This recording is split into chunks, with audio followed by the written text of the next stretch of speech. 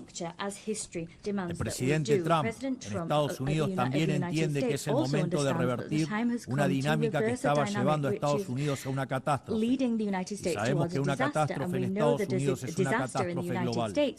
Su férrea y exitosa política en términos de ponerle un freno a la inmigración ilegal lo deja más que claro. Entiende que debe hacer lo necesario, aunque a muchos no les guste, antes de que sea demasiado tarde. En otros países, por ejemplo, ya es demasiado tarde para esta decisión. No solo eso, sino que también está llevando adelante una reestructuración sin precedentes de los términos del comercio internacional, una tarea de magnitudes titánicas que hacen al corazón del sistema económico global, porque este sistema estaba depredando el corazón industrial de su país y sumiéndolo en una crisis de deuda sin parangón. Más aún, está llevando adelante una limpieza de la captura institucional del Estado americano, porque en el mismo se habían infiltrado facciones de izquierda que atentaban contra cualquier programa de reforma por más necesario que fuera. Este tipo de desafíos que tanto el presidente Trump como yo estamos abordando tienen un denominador común que todos los países del mundo, e incluso las organizaciones supranacionales, deben enfrentar. Deben encontrar la manera de recuperar un interés por el futuro y no sucumbir a la tentación de solo atender el presente. Esto es algo que las grandes naciones de Occidente durante mucho tiempo practicaron. Necesitamos recuperar. Hace falta volver a las bases. Debemos recuperar una noción de lo prioritario, acompañado por recuperar una noción de hacer lo difícil y correcto por sobre lo fácil y cómodo. Tal como dije anteriormente, esto también es cierto para los distintos organismos internacionales que han sido incorporando gradualmente este accionar en su ecosistema. Creo que hablo por todos al decir que nos gustaría que la ONU lidere este cambio de paradigma, regresando a las bases que la han convertido en la gran organización que supo ser en el pasado. Por eso, quisiera humildemente poner a disposición de esta Asamblea 4 principios que creemos pueden ser útiles para seguir en pos de este objetivo. 1. Principio del mandato esencial. La misión central de la ONU es preservar la paz y la seguridad internacional. Todo lo demás debe concebirse como complementario a ese fin. La gestión estratégica de los recursos de esta institución requiere, por lo tanto, apegarse a esas prioridades, no a otras. 2. Principio de subsidiariedad internacional.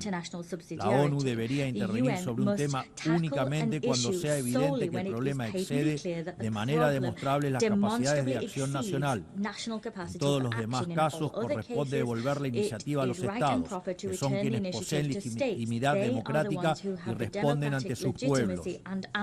3. Principio de eficiencia institucional.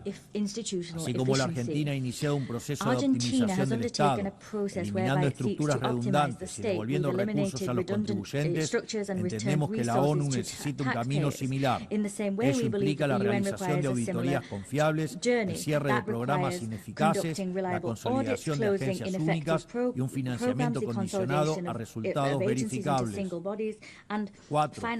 Principio de simplificación y racionalización normativa. La paz no es solo ausencia de conflicto, requiere sociedades prósperas. La cooperación internacional no debe transformarse en un obstáculo para el crecimiento económico y la generación de oportunidades. Por ello, solo debemos apoyar iniciativas que no restrinjan la capacidad de los Estados de liberar sus fuerzas productivas, atraer inversión y fomentar el comercio, que son el camino más exitoso para reducir la pobreza. Creemos que estos 4 principios serían grandes valores para reencauzar esta organización, para que así pueda perdurar y traer resultados palpables en el tiempo. Para finalizar, quiero recordar 4 cuestiones sensibles y de vital importancia para la República Argentina. En primer lugar, quiero reiterar nuestro reclamo legítimo e irrenunciable sobre la soberanía de las Islas Malvinas, Georgias del Sur, Sandwich del Sur y los espacios marítimos circundantes que permanecen ocupados ilegalmente. A pesar de los 80 años que pasaron desde la creación de esta organización, situaciones coloniales como esta siguen sin ser resueltas. Por lo que invitamos al Reino Unido a reanudar las negociaciones bilaterales de conformidad con la resolución 2065 de esta misma Asamblea General, con todas las resoluciones posteriores que la acompañan. En segundo lugar, quiero manifestar nuevamente mi repudio a las expresiones de violencia fundamentalista que aún existen y se propagan por el mundo. En Argentina ya sufrimos este horror con los ataques de la Embajada de Israel y la AMIA en los años 1992 y 1994 respectivamente. Por eso instamos a la comunidad internacional a fortalecer la cooperación jurídica para garantizar que las circulares rojas de Interpol sean respetadas y que los responsables de dichas atrocidades puedan puedan comparecer ante la justicia, ayudándonos a terminar de cicatrizar esta dolorosa herida en la historia de nuestro país. Tercero, estamos asistiendo a una escalada inadmisible en la violencia política por parte de la izquierda a nivel global, violencia que en Argentina conocemos muy bien. Es inadmisible recurrir a la fuerza allí donde las razones fallan. Por eso repudiamos enfáticamente estos procedimientos que atentan contra las normas básicas de convivencia democrática. Cuarto, la situación del ciudadano argentino Nahuel Gallo, secuestrado y detenido de manera arbitraria en Venezuela sin imputación, sin asistencia legal ni consular. En palabras simples, una desaparición forzosa. Exigimos al gobierno de Venezuela su inmediata liberación y hacemos un llamado a la comunidad internacional para que acompañe este reclamo legítimo en defensa de los principios más básicos del derecho internacional y de la dignidad humana. Finalmente, reiteramos nuestra exigencia de liberación inmediata de los rehenes que aún permanecen cautivos en Gaza. Finalmente, que Dios bendiga al mundo libre, que las fuerzas del cielo nos acompañen. Muchas gracias a todos.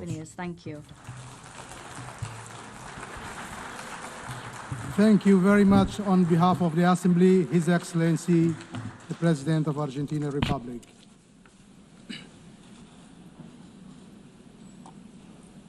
The Assembly will now hear the address by His Excellency Alexander Vučić, President of the Republic of Serbia. I request protocol to escort His Excellency and invite him to address the Assembly.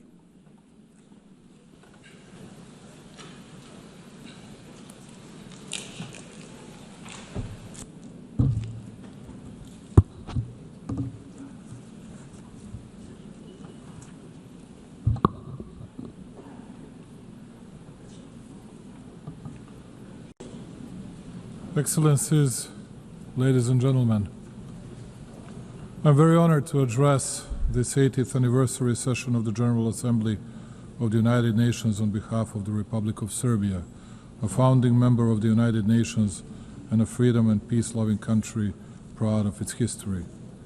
This year, we mark 8 decades of the existence of the World Organization, and during that period, the UN has provided a framework for dialogue, cooperation, and solidarity among the nations, short of which it would not be possible to respond to the challenges of our day. Only by joint efforts we can create a future featured by security and dignity. This brings me, ladies and gentlemen, to the 5 essential principles that guide Serbia and its foreign policy vision and constitute pillars in its international actions. Number 1, the United Nations is not a relic of the past. It is a compass for the future. 80 years on, this is a moment for reflection, but also for candor. The UN should not be a stage where giants wrestle while smaller countries hold their breath. It should be a round table where every seat counts. Countries like ours, countries that belong to Global South, are too often treated as chess pieces. It's time to show that we can be conveners, innovators, and guarantors of cooperation. We may not have the loudest voice, but we often have the clearest vision, because we see both East and West at once. Our engagement with all partners does not mean blind agreement.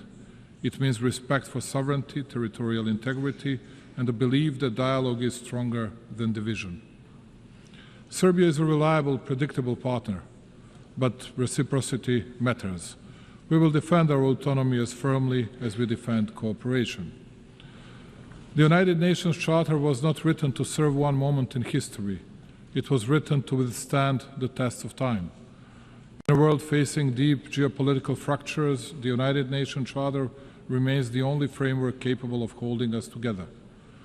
Serbia is not a buffer zone, it is a bridge, and bridges connect, they do not divide. Therefore, as the President of Serbia, for the first time I would like to offer Belgrade, the capital of Serbia, as a place of dialogue for all the conflicts around the world.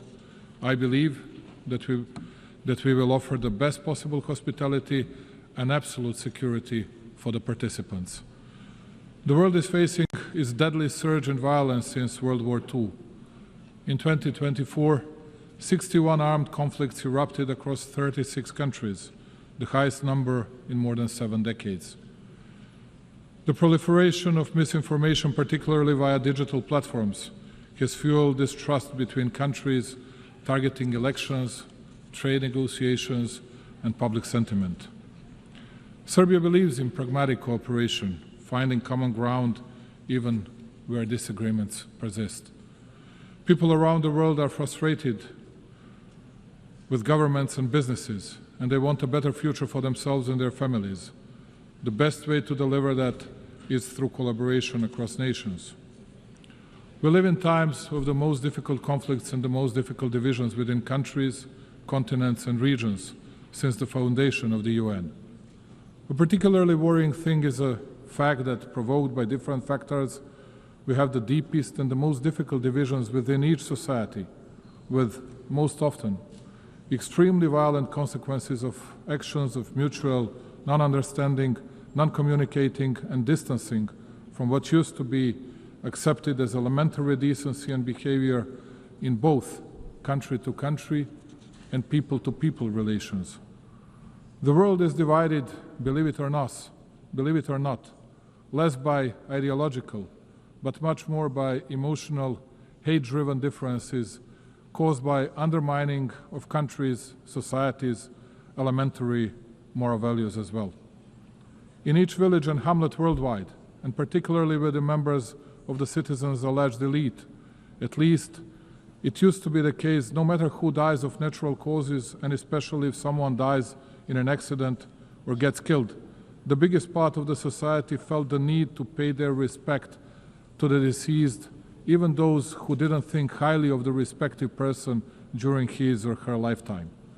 Today, we are witnessing the unprecedented wonder, a sick expression of joy for the crime committed against an innocent person.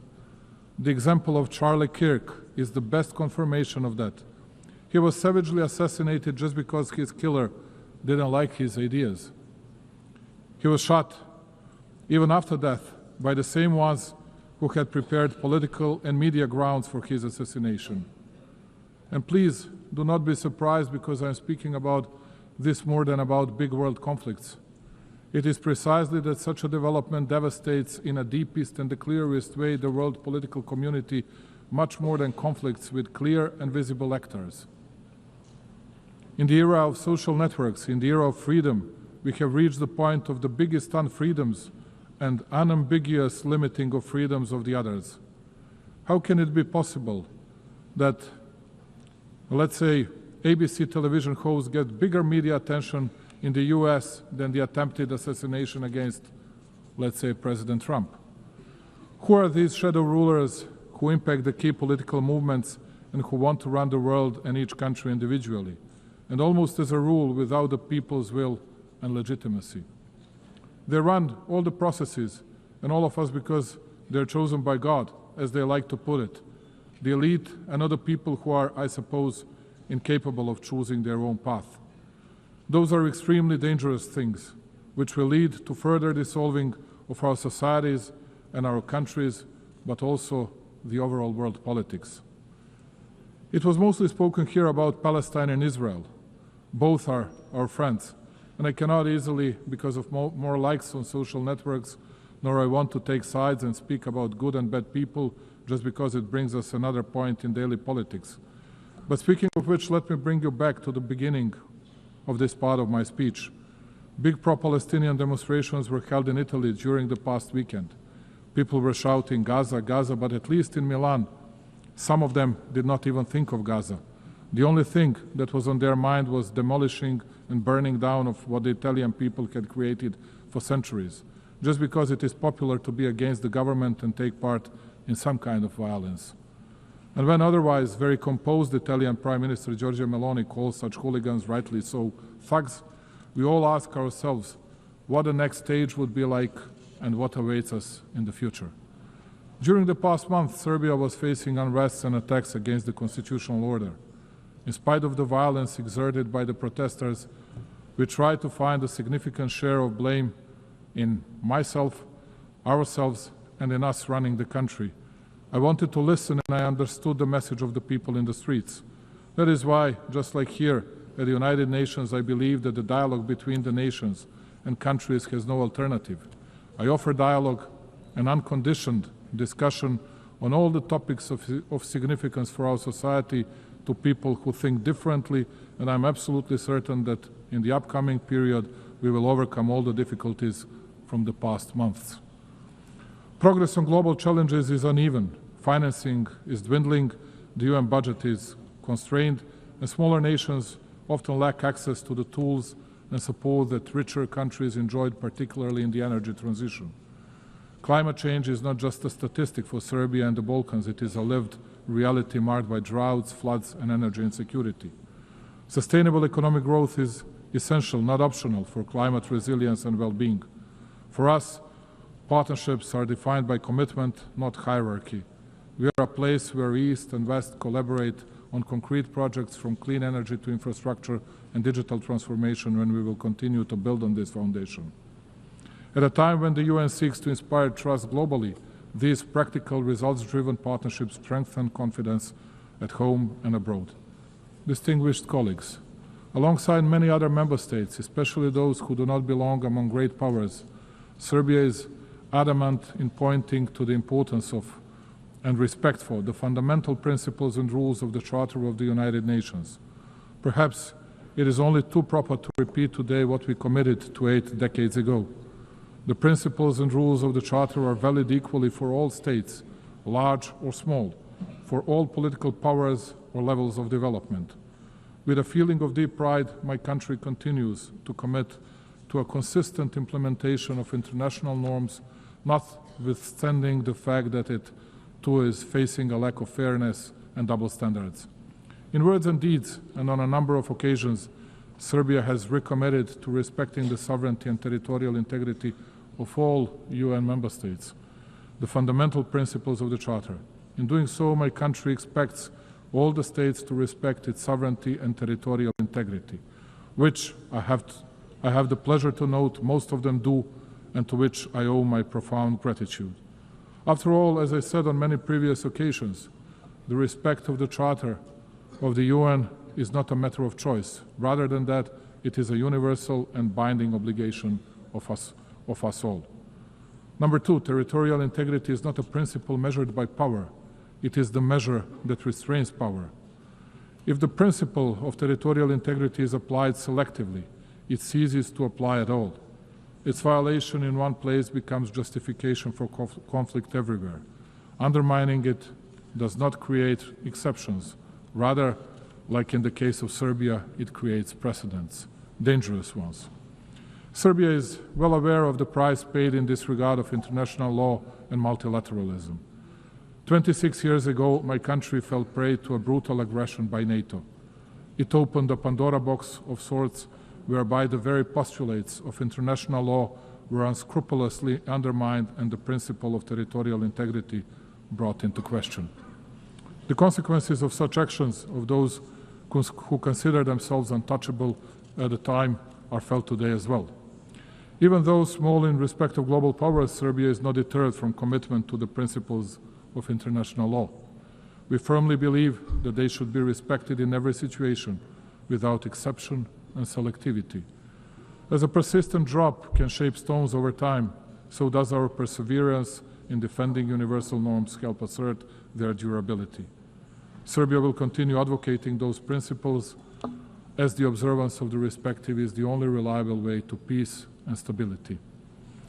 This rostrum and this occasion are the best opportunity to reiterate that my country will never forget its history, its people, its sanctities. Kosovo and Metohija is an inseparable part of Serbia, the main pillar of its identity, culture, and spiritual heritage.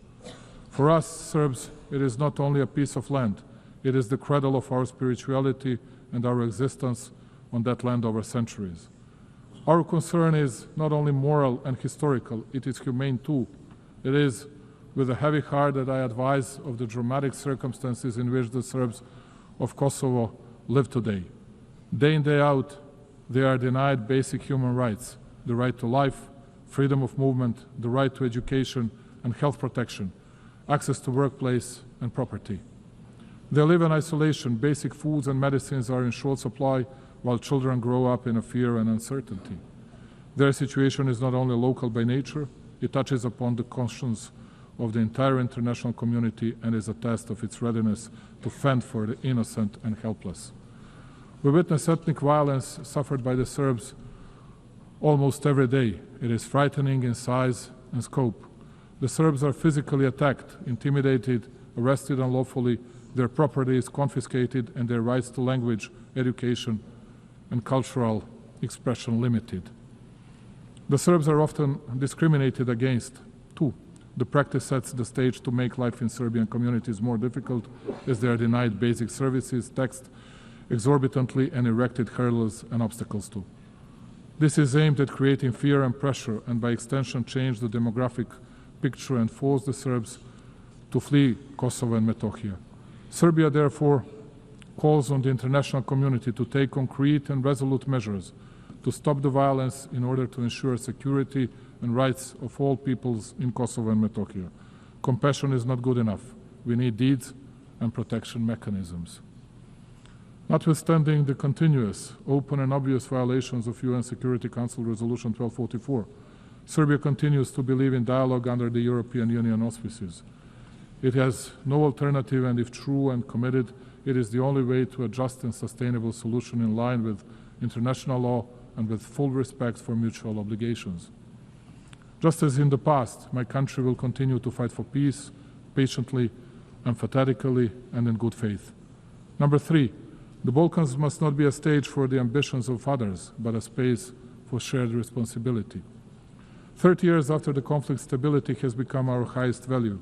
The nations of the Balkans deserve the right to shape their future free from external patronage through cooperation, mutual respect, and regional ownership. Distinguished colleagues, cooperation, dialogue, and mutual confidence are perceived as main levers of international relations also on the regional level. We consider that our region should look to the future while we continue to work to the benefit of all citizens and economic interlinkage. To paraphrase Indira Gandhi, who once said that one cannot shake hands with a clenched fist, let me say that Serbia will keep its hand extended, the hand reaching over divisions and borders, devoted to stability and prosperity for all those who strive for a positive agenda and a vision of common European future. The stability of our region is of paramount importance for us. As a guarantor of the Dayton Peace Agreement that we signed 30 years ago, we shall always work toward its full implementation and respect for the rights of all 3 constituent peoples in Bosnia and Herzegovina, Serbs, Bosniaks, and Croats. Unilateral acts and the abuse of authority contrary to the letter of the agreement are not conducive to peace and bring about new tensions. Only by the agreement of Bosnia and Herzegovina's people and entities can the stability and functioning of that country be guaranteed. Absence of dialogue and unilateral initiatives without agreement by all interested sides, in particular the initiatives that take advantage of international organizations, are but a step back to a painful past and create new divisions. Serbia will use all diplomatic means to prevent these activities from taking place as they undermine regional dialogue, the process of reconciliation and understanding. We shall not hesitate in our resolve to promote regional stability in an effort to contribute to global security. For exactly 30 years now, and in this distinguished institution and everywhere else, a false campaign has been ongoing against both the Republic of Serbia and Republika Srpska, the entity within Bosnia and Herzegovina. All over the world, everywhere, countless times, you could hear how, as they used to say, from well-informed sources, they heard that it was only a matter of days before Serbia would attack someone in the region, and that Republika Srpska and its leadership would violate the territorial integrity of Bosnia and Herzegovina. And all this time, it has been a lie, a real smokescreen intended to enable international representatives who are not elected by the people to deal with legitimate representatives of the Serbian people, one of the 3 constituent peoples in Bosnia, imposing sanctions against them, believe it or not, replacing them from the positions the people elected them to, and conducting criminal proceedings and issuing convictions for words spoken for verbal offenses. Thus, All of you are witnesses to a fact that for 3.5 years since the beginning of the conflict in Ukraine, we have been hearing stories that we, as an alleged Russian puppet, will attack someone in the region, which of course did not happen and will not happen. The only thing we have never heard is an apology from those who spread such falsehoods, and it is quite certain that we will never hear one. Let me reiterate, Serbia is a free, independent and sovereign country that makes its own decisions independently. We are committed to our European path. We do not plan to attack anyone, but equally, we will not allow anyone else to threaten our freedom and our country. Number 4, the world is changing and the United Nations must evolve to remain a pillar of global stability. Reforming the United Nations is not simply an institutional task. It is a moral duty to safeguard the future of global peace and justice. We are well aware of the need to reform the UN and revitalize its system in order to increase its credibility and shore up multilateralism so as to make our organization more effective, just and close to the needs of its member states. Also, the SC should become more effective in and better adapted to the pursuit of its primary goal of safeguarding international peace in order to reflect more accurately the reality of the present-day world. Africa in particular, the youngest continent which comprises 54 states, must be better represented. Many countries rely on the UN for technical expertise, development funding and guidance to achieve the Sustainable Development Goals. Cuts to funding or reduced access to UN programs risk widening the gap between wealthy and developing nations. As the UN looks for ways to reduce costs, we are happy to offer to host any of UN bodies, institutions, agencies in Serbia with the best possibility to continue being a bridge between developed and developing regions. Serbia is situated at the crossroads of Europe, easily accessible to both East and West. And speaking about cost effectiveness, we are able to offer lower operational costs compared to Geneva, New York, or other big hubs. Belgrade offers modern facilities, reliable connectivity, and proven capacity to host large international events, for example, Expo 2027. Hosting an agency in Belgrade strengthens the UN's presence in southeastern Europe, a region with transitional and developmental experience relevant to global priorities. This would expand the UN's geographic footprint, ensuring agencies are more representative and globally distributed. And number 5, Serbia will remain independent and will overcome internal challenges through the strength of its statehood tradition, focusing steadfastly on building a prosperous future.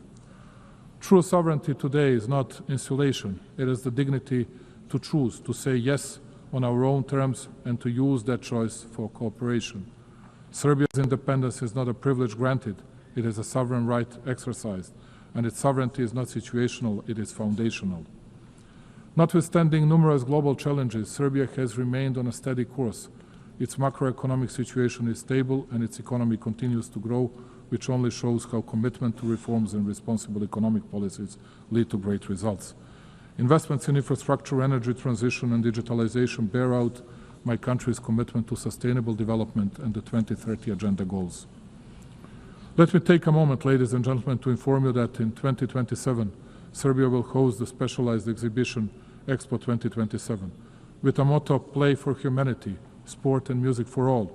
This event will provide an opportunity for my country to show to the world the strength of our culture, sport and creativity as a universal language that transcends differences.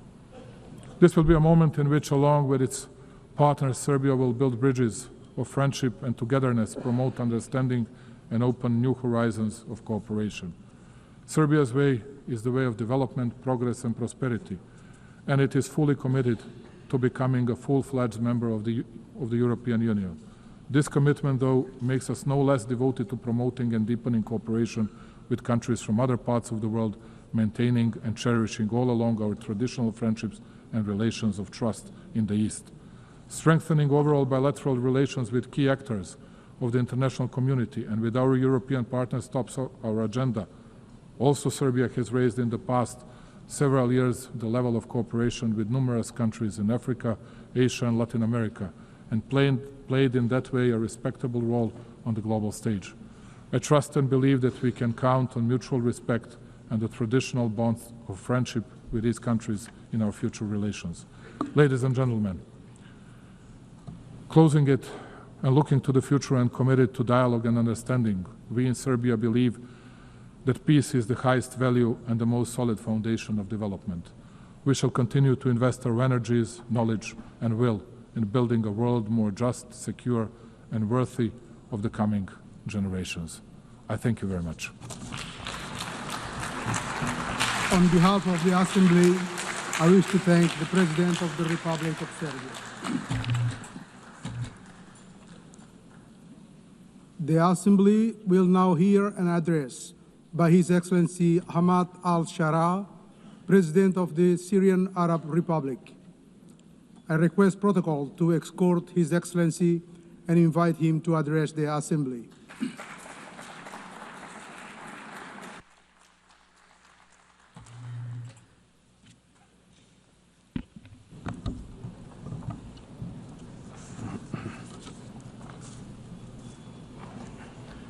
بسم الله الرحمن الرحيم. In the name of God, most compassionate, most merciful. حكاية تهيج فيها المشاعر ويختلط فيها الألم بالأمل. إن الحكاية السورية حكاية صراع بين الخير والشر وبين الحق الضعيف الذي ليس له ناصر إلا الله والباطل القوي الذي يملك كل أدوات القتل والتدمير. إن حكايتنا عبرة من عبر التاريخ وهي تمثيل حقيقي للمعاني الإنسانية النبيلة في هذه المعركة الأزلية بين الحق والباطل. تروى الحكاية السورية لتحكي فصلا جديدا من فصول هذا الصراع، فصلا مشرقا وعظيما بالإبداع زاخرا بالمواجهة والإصرار والصبر والعذاب والألم والتضحية والفداء والتمسك بالقيم النبيلة والأعراف الحميدة والإعداد الجاد والعمل الدؤوب ثم الاتكال على الله. ولذلك أدوات تعين الحق على الباطل. أما بعد، السيدة رئيسة الجمعية العامة، السيد الأمين العام، أصحاب الجلالة والفخامة والسمو والمعالي، السيدات والسادة المندوبون، السلام عليكم ورحمة الله وبركاته. لقد جئتكم من دمشق عاصمة التاريخ ومهد الحضارات، تلك البلاد الجميلة التي علمت الدنيا معنى الحضارة وقيمة الإنسان والتعايش السلمي لتصبح منارة يقتدي بها العالم. غير أن سوريا ومنذ 60 عاما وقعت تحت وطأة نظام ظالم غاشم يجهل قيمة الأرض التي حكمها ويقهر الشعب الودود المسالم. لقد صبر شعبنا لسنين طويلة على الظلم والقهر والحرمان، ثم ثار الشعب مناديا بحريته وكرامته، فقوبل بالقتل والتنكيل والحرق والاغتصاب والتهجير. لقد استخدم النظام السابق في حربه على شعبنا أبشع أدوات التعذيب والقتل، البراميل المتفجرة والأسلحة الكيماوية والتصفية الميدانية والتعذيب في السجون والتهجير القسري وأثار الفتن الطائفية والعرقية، واستخدم المخدرات كسلاح ضد الشعب والعالم. مزق بلادنا طولا وعرضا وهدم أهم حواضر التاريخ فيها، واستخدم قوات أجنبية وميليشيات وعصابات من أصقاع الأرض شتى وارتهن بلادنا الجميلة. لقد قتل النظام السابق نحو 1,000,000 إنسان وعذب مئات الآلاف وهجر نحو 14 مليون إنسان وهدم ما يقرب من 2,000,000 منزل فوق رؤوس ساكنيها. أيها السيدات والسادة، لقد استهدف الشعب الضعيف بالأسلحة الكيماوية بما يزيد عن 200 هجوم موثق. نعم، لقد استنشق أطفالنا ونساؤنا وشبابنا الغازات السامة. لقد فعل النظام كل ذلك ليسكت صوت الحق، ومع كل هذا الإجرام أنهى أي لغة سياسية للحل رغم ما كان يعرض عليه. فما كان أمام هذا الشعب سوى أن ينظم صفوفه وأن يستعد للمواجهة التاريخية الكبرى في عمل عسكري خاطف، مواجهة أسقطت منظومة إجرام استمرت ل60 عاما مع كل داعميه. عمل عسكري كان ملؤه الرحمة والخير وتغليب العفو والتسامح. معركة عسكرية لم تتسبب بتهجير إنسان ولا قتل مدني، توجهت بنصر لا ثأر فيه ولا عداوات، واستعاد الشعب فيها حقه وانتصر لظلمه. نعم، لقد انتصرنا في المعركة المظلومين والمعذبين والمهجرين قسرا. لقد انتصرنا لأمهات الشهداء والمفقودين، انتصرنا لكم جميعا أيها العالم.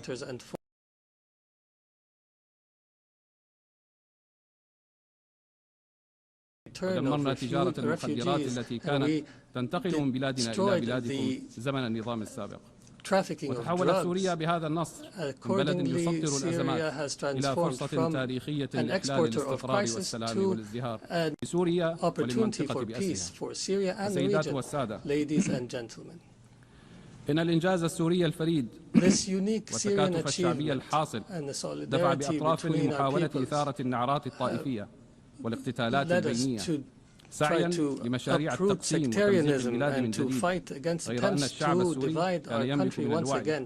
But the Syrian people are aware enough to understand and to resist. We formed commissions for fact-finding and granted access to UN fact-finding missions.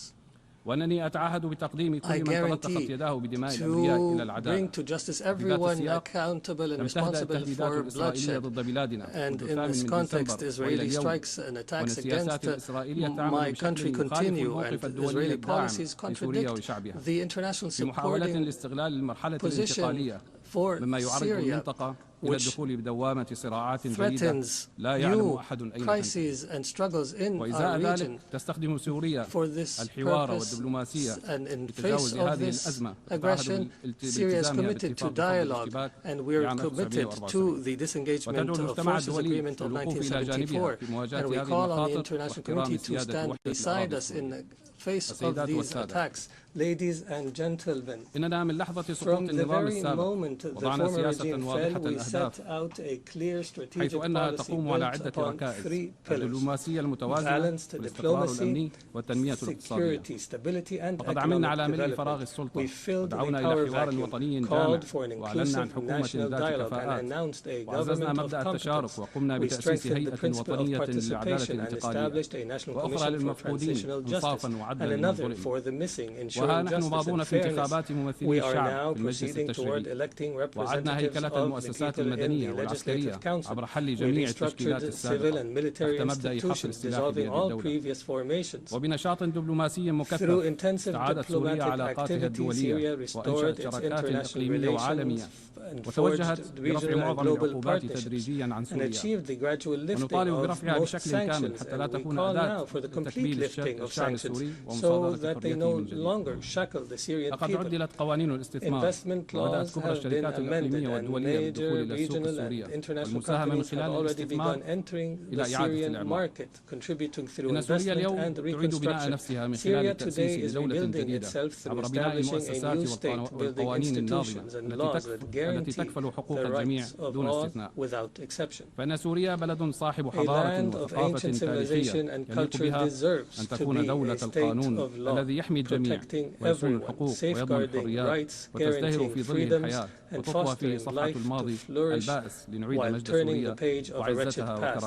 We are determined to restore Syria's glory, dignity, and honor. And in continuation of the Syrian story, I declare before you today the triumph of truth over falsehood. Truth has come and falsehood has perished. Syria is reclaiming its rightful place among the nations of the world. يمثل صدى لإرادة شعب عظيم صاغ المجد على مر العصور ولطالما نهض من تحت الركام ليستعيد حقوقه وحريته وكرامته. نيابة عن الشعب السوري أتوجه بالشكر والعرفان إلى كل من وقف مع قضية الشعب السوري وأعانه في مأساته واستقبله في بلده، وإلى كل دول العالم وشعوبها التي فرحت بانتصار إرادة الشعب السوري وتقف اليوم إلى جانبه في مسيرة السلام والازدهار. وأخص بالشكر كل من تركيا وقطر والمملكة العربية السعودية وكافة الدول العربية والإسلامية والولايات المتحدة الأمريكية والاتحاد الأوروبي. وقبل الختام فإني أود التأكيد بأن الألم الذي عاشته سوريا لا تتمناه لأحد. ونحن من أكثر الشعوب التي تشعر بحجم معاناة الحرب والدمار، ولذا فإننا ندعم أهل غزة. ولذا فإننا ندعم أهل غزة.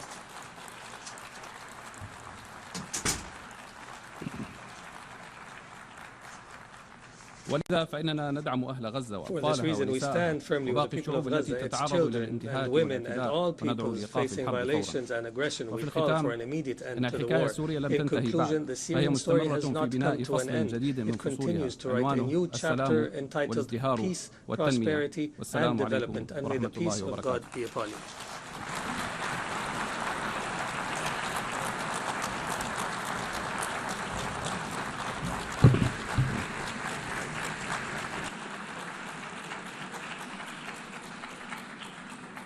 On behalf of the Assembly, I wish to thank the President of the Syrian Arab Republic. The Assembly will hear an address by His Excellency Zoran Milanovic, President of the Republic of Croatia. I request protocol to escort His Excellency and invite him to address the Assembly.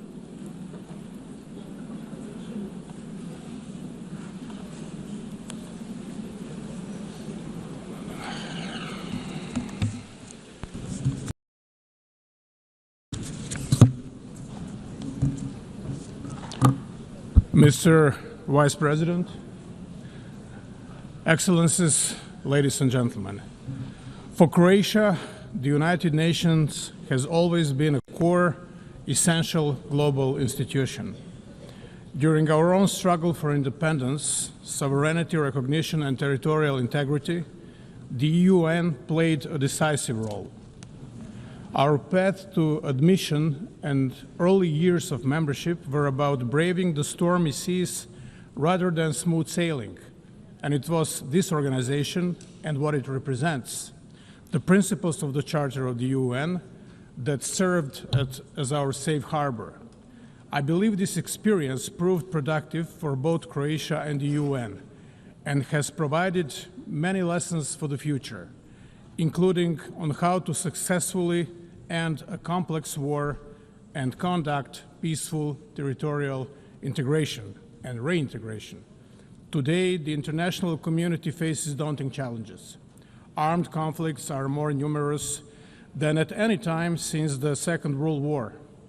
They are multiplying and intensifying, overwhelming humanitarian systems and eroding trust in our capacity to prevent or resolve crises. In Ukraine, we hope the senseless loss of human lives will end as soon as possible. We welcome recent diplomatic efforts and encourage inclusive dialogue that can restore peace. Beyond Europe, other regions faced devastating crises. In Gaza, tens of thousands of women and children, human beings after all, or before all, have been killed and are being killed. Millions live without safety, food, medicine, and basic human dignity. This is worse than a mere war. It's a carnage, and we urgently call for it to end, for safe delivery of aid, especially to children, and for the release of all hostages. Lasting peace can only come through the universal recognition of the legitimate political aspirations of the Palestinian people, long denied. Time to close the chapter. The suffering is in less visible crisis is no less real. In Sudan, one of the gravest humanitarian catastrophes of the 21st century is unfolding before our eyes. UN peacekeeping must adapt to today's conflicts. Missions must be flexible, realistic, and sequenced towards achievable goals, reasonable goals. This requires the Security Council to focus on political solutions and remain committed to sustaining peace long after missions withdraw. Peace is more than silencing the guns. It requires preventing new wars and breaking the cycles of violence from the past. Lasting peace rests on democracy, legitimate governance, and full respect for the right of each people to freely choose their leaders and representatives. Excellencies, in our region of Southeast Europe, Croatia continues to champion and promote legitimate political processes as the foundation of progress. The EU membership is not a cure-all, but it remains a strong driver of prosperity, as can be witnessed in my country, Croatia. We promote good neighborly relations and urge all countries to refrain from actions that undermine stability in the region. In Bosnia and Herzegovina, we call for full respect of the constitutional order, sovereignty and equality of three constituent peoples. All parties and the international community must uphold the Dayton-Paris Peace Accord. respecting the right of constituent peoples to choose their legitimate political representatives at all levels of government is fundamental prerequisite of lasting stability and progress in European Bosnia and Herzegovina. Lasting peace cannot be imposed. It must be built. And if it's to be sustainable, it must include respect for human rights and development that is inclusive and fair, basic building blocks of any just and prosperous society. The humanitarian system must be reformed to respond with speed, innovation, and stronger partnerships with local actors. Croatia supports the UN's humanitarian reset in order to make responses more agile, effective, and grounded in resilience. Above all, strict respect for international humanitarian law must remain the moral core of multilateralism. In Croatia, decades after the homeland war, 3 decades, 3.5 decades, families still search for 1,744 missing loved ones. Not bodies, not just numbers, but human souls, fathers, sons, grandchildren still missing, unaccounted for. As co-chair of the Global Alliance for the Missing, Croatia draws on its painful experience to raise global visibility of this issue, share good practices, and strengthen cooperation, survivor-centered justice enshrined in our laws in Croatia, and we encourage the others to follow this path. We also share the Croatian model for searching for the missing. It rests on an effective interdepartmental cooperation and a comprehensive, transparent approach without discrimination, consistent with the highest international standards, of whom some are set by us. With this in mind, Croatia is proud to host later today a high-level side event on missing persons in armed conflict, dedicated to advancing the search for answers. Another legacy of the homeland war is the issue of landmines. Croatia has been active in promoting the Human Rights Council's first resolution on landmines, adopted by consensus on April 4th, International Mine Action Day. The resolution reaffirms the treaty banning anti-personnel mines and sends a clear message. The needless cruelty of these weapons violates basic human rights, violates the sense of humanity, the notion of humanity.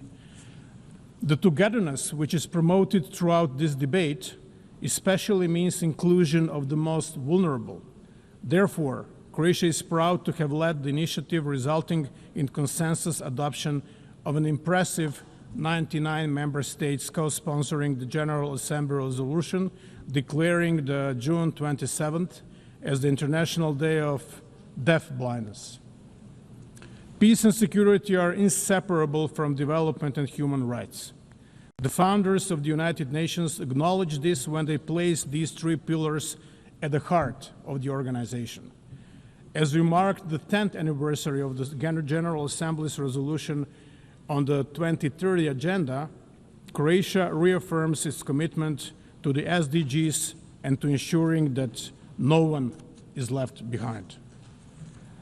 We are grateful to member states for their support in electing Croatia to the UN Economic and Social Council for the 2026-2028 term. Our priorities will include accelerating the 2030 agenda, preparing momentum for the 2027 SDG Summit and the agenda beyond 2030, and strengthening links between humanitarian, development, and peace efforts.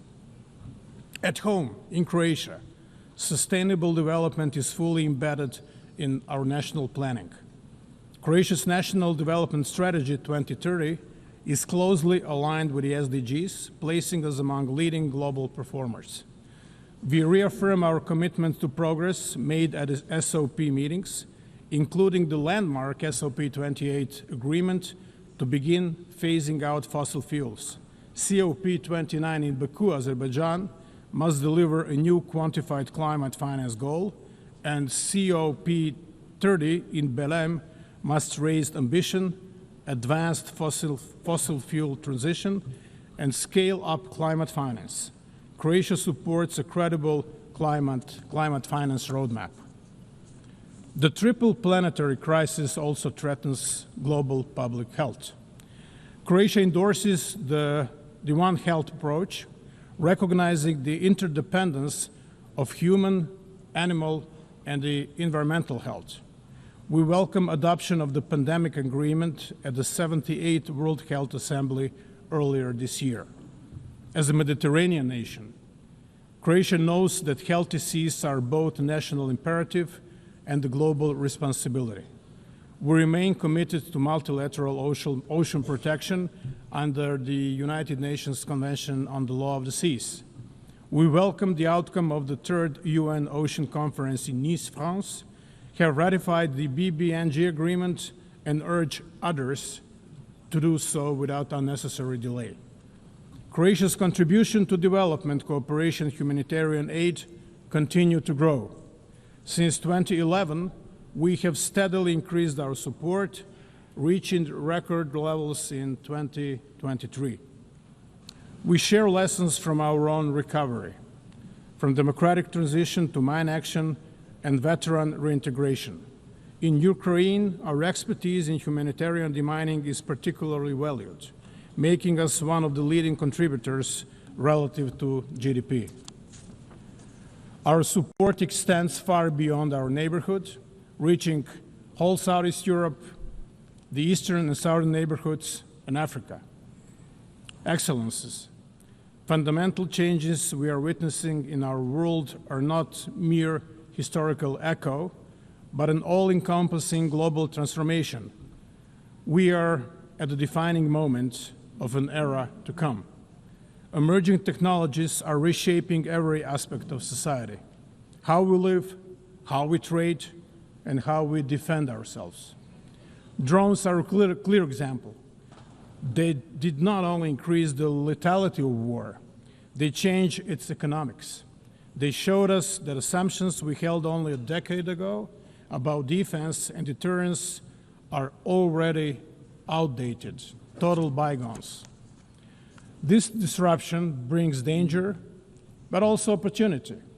New tools can be misused by hostile actors, spreading instability and lowering the threshold for conflict. But the same tools, used responsibly, can strengthen our defenses, improve disaster response, and drive economic growth. Artificial intelligence, cyber capabilities, space technologies, robotics, each can be a threat or a solution.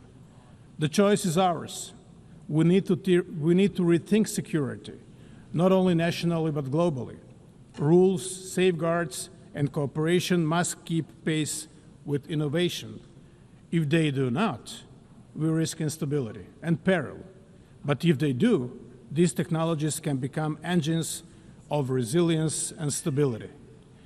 The task is urgent. The world must act with clarity, not hesitation.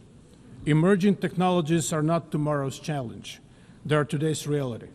And how we choose to guide them will define not just the future of defense, but the future of peace. Reforming the United Nations is an existential necessity. At 80, the UN must adapt to stay relevant and effective. We welcome the Secretary General's UN 80 initiative as an opportunity not only to celebrate achievements, but also to reform and revitalize the organization. Security Council remains essential. Its reform is at the fundamental. The Council must become more inclusive, effective, transparent, and accountable. Croatia supports comprehensive reform, including enlargement in both categories of membership and stronger representation of unrepresented regions, in particular Africa. The financial stability of the UN is also vital.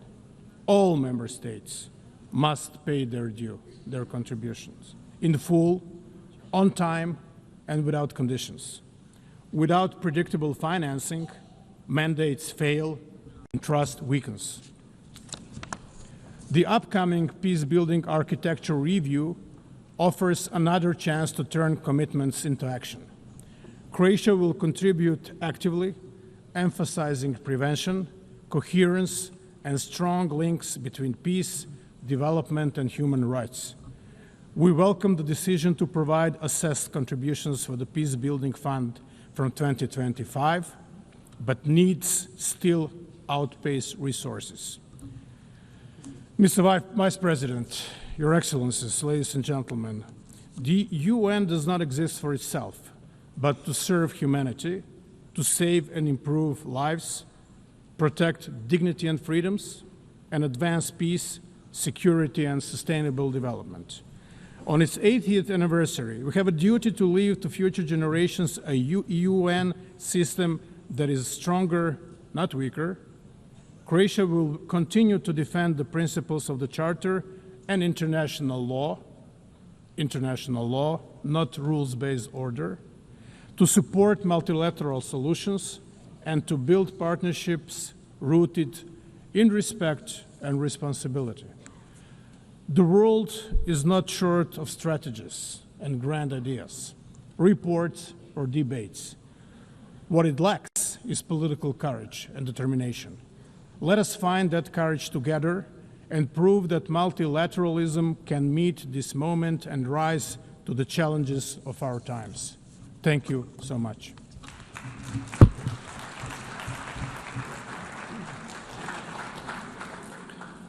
On behalf of the Assembly, I wish to thank the President of the Republic of Croatia. The Assembly will hear an address by His Excellency Nikos Christodoulidis, President of the Republic of Cyprus. I request protocol to escort His Excellency and invite him to address the Assembly.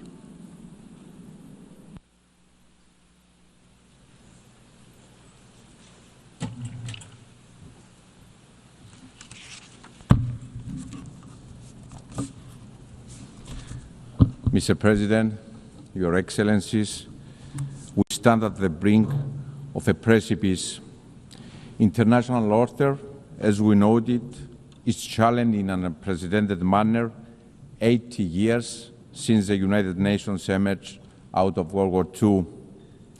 Today, we stand before drastic, unpredictable geopolitical shifts, instability that appears to spiral, and an uncharted landscape that seems resistant to the international order and norms as we know them.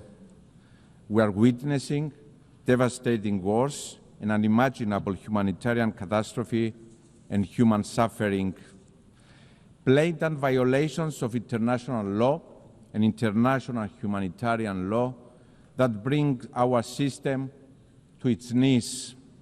We stand before the rise of use of force against sovereign states that constantly escalate and expand, threatening regional security and stability. States are sponsoring Malayan actors to destabilize, disrupting critical maritime routes. The use of new means of warfare is rising without even the most basic safeguards in place. Global security is constantly undermined. At the same time, we are faced with the challenge of the uncontrolled expansion of technology and AI, threatening our security and the well-being of our children.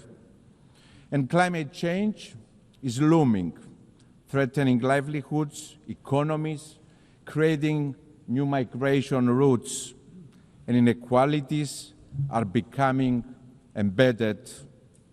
Our world is changing rapidly. And while there can be no doubt that the United Nations has served a noble cause and that together we have achieved tremendous progress, at this critical moment of inflection, we have a responsibility to recognize the shortcomings, to admit that we have lagged behind, that we have failed along the way, and these admissions need to steer us into action.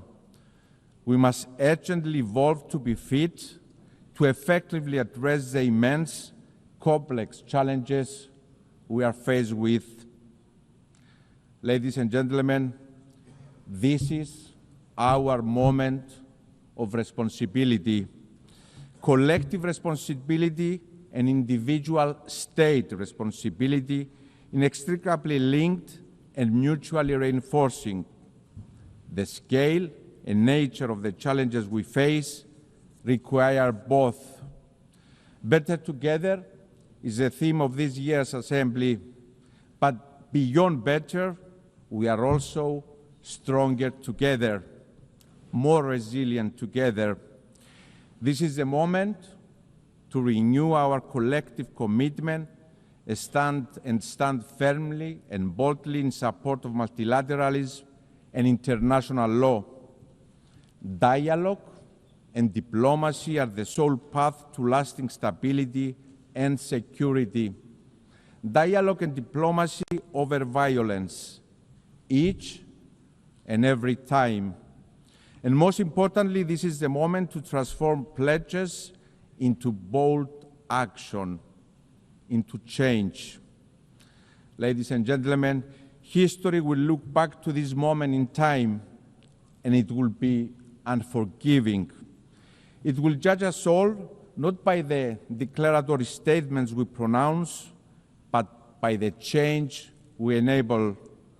We will be judged by the change we become as states, as governments, as leaders that have been elected by our citizens to deliver.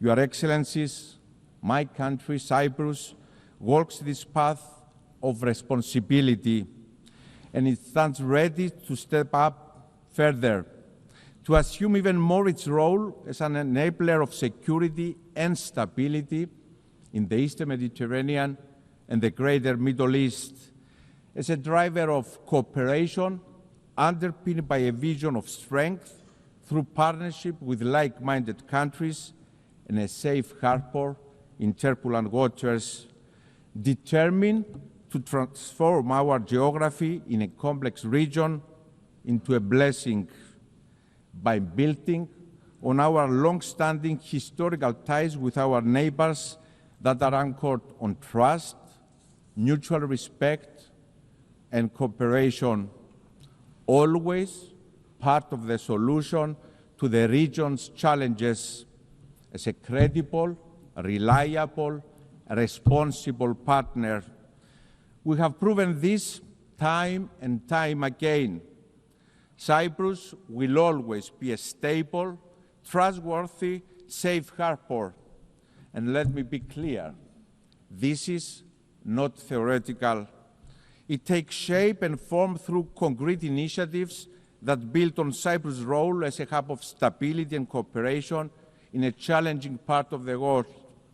Cyprus has consistently provided the necessary infrastructure and support for the evacuation of foreign nationals from areas of danger or conflict, from Sudan, from Lebanon, from Israel, from Iran.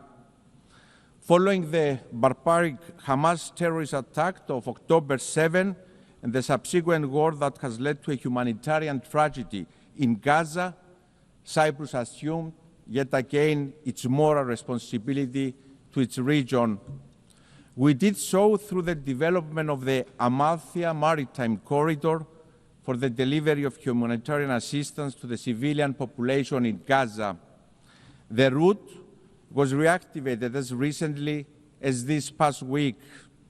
We worked with like-minded partners, the United Arab Emirates, the United States, the European Union, the UK, and others, and yes, we deliver. Furthermore, in the face of persecutions in the region towards religious and other minorities, Cyprus couldn't remain idle, proving our long-standing commitment to upholding fundamental rights and freedoms, demonstrating once again responsibility, we appointed a special envoy on the protection of religious freedom and the protection of minorities in the Middle East. At the same time, my country has responded to the calls of our neighbors for assistance in the face of fires, sending our brave firefighters as reinforcement, and our neighbors have reciprocated. Also, as a part of our regional responsibility in addressing climate change, Cyprus and Jordan's proposed initiative for a European firefighting hub in Cyprus, covering our region, is now in the path of implementation by the European Union. And the aforementioned examples, dear friends, are only a snapshot of Cyprus's active, tangible responsibility. And I'm very proud that my country walks this path of responsibility, and we are determined to expand it, always part of the solution and never part of the problem. Your Excellencies, Cyprus stands ready to assume its regional responsibility also in the context of bringing an end to the war in Gaza, and given our proximity, to play a role in its reconstruction. Let me be clear, there are no substitutes for peace. This war must end. A first necessary step is the immediate ceasefire in Gaza, and I really hope that President Trump's initiative has a positive outcome. At the same time, the humanitarian catastrophe must be alleviated. This means unhindered flow of aid in Gaza. The displacement must also end. International humanitarian law must be respected. We also call with the same fervor for the immediate release of all hostages. And, dear friends, as unreachable as it may seem at this moment, we must not lose sight of the path for peace, for a two-state solution in line with the United Nations Security Council resolutions. We have a responsibility to continue our work for a future in which Israel and Palestine live side by side in conditions of lasting security and peace. And we must be clear and unequivocal that Hamas, a terrorist organization, has no place in such a future. Your Excellencies, as part of our responsibility, my country will assume the rotating presidency of the Council of the European Union in January of 2026. The European Union that has evolved into an unprecedented political union embodying the essence of multilateralism anchored on respect for the UN Charter. It is a project of collective responsibility that delivers a unifying force of stability, security, and prosperity. And the European Union presidency is yet another moment of responsibility for Cyprus. Europe's heart will beat for 6 months from the Union's last divided member state under occupation since the 1974 Turkish invasion. We will exercise our responsibility fully aware of what is at stake. An imperative need to deliver stronger multilateralism, more integration and more cooperation between Europe and the world. To deliver a stronger, more secure, more autonomous European Union, committed to supporting partners focusing also on the Eastern Mediterranean and the greater Middle East, supporting and investing in strategic partners that are pillars of stability in the region, such as Egypt and Jordan, working together with our Lebanese partners to ensure long-lasting stability in the country, working to ensure stability in Syria, inclusivity, respect to religious freedoms, and of course protection of minorities, assuming more responsibility as a union for our security, but also for our neighborhood. Ladies and gentlemen, Cyprus will assume another role of responsibility for the first time in its history as a member of the Human Rights Council for the period 2025-27. It is in the same spirit that we also proudly presented our candidature for the presidency of the 81st session of the UN General Assembly. As a member state that embodies and embraces the principles of multilateralism, inclusivity, bridge building, and of course responsibility. Mr. President, Your Excellencies, the Russian aggression against Ukraine in violation of the UN Charter must serve as a wake-up call. As we condemn the use of force against a sovereign nation, the killing of civilians, the forced disappearance of children, the destruction and displacement, we have an obligation to remember. We must collectively act against aggressors, no matter who they are. Appeasing the aggressor never yields results, and history demonstrates this very clearly. Each time we turn a blind eye to violation of territorial integrity and sovereignty of states anywhere in the world, we create space and opportunity for the next aggressor. And this time, it can be bordering your country. In 2022, Russia invaded a sovereign nation, Ukraine, violating the UN Charter. In 1974, Turkey invaded a sovereign nation, Cyprus, violating the UN Charter. The violation is equal: the suffering, the invasion, and the occupation. My country, Cyprus, is under Turkish occupation for 51 years. Tens of thousands displaced, women raped, destruction of cultural and religious heritage, the fenced town of Varosha held hostage by Turkey, awaiting for its lawful inhabitants to return as the relevant UN Security Council resolutions have prescribed for Turkey to allow. A policy of illegal settlements to change the demographic character of the country.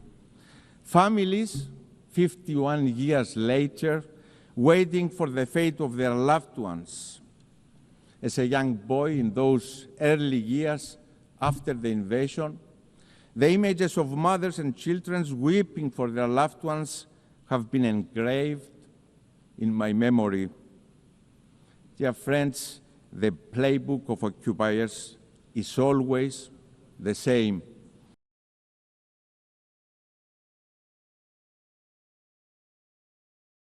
Erdogan preached the call on peace and accountability.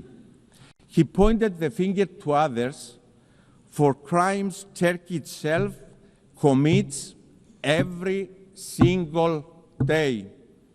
That is selective sensitivity and hypocrisy of the highest form. Illegality cannot yield legality. Illegality stemming from use of force cannot be recognized, no matter who is the perpetrator is, no matter who the victim is.